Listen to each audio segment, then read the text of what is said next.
আচ্ছা, তুমি মোগল সম্রাটদের সম্বন্ধে মানে মোগল সম্রাটদের সম্বন্ধে কিছু জানো? মানে কে কোথায় রাজত্ব করেছে বা কোথায় ছিল সেই হ্যাঁ, দিকটা ওটা অনেক জানি তো আমি।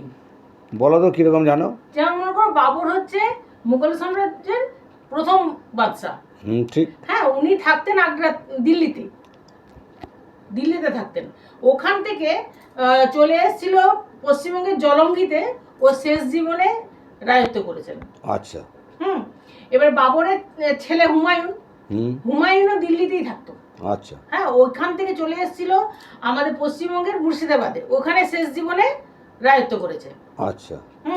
আবার হুমায়ুনের ছেলে আকবর। হুম।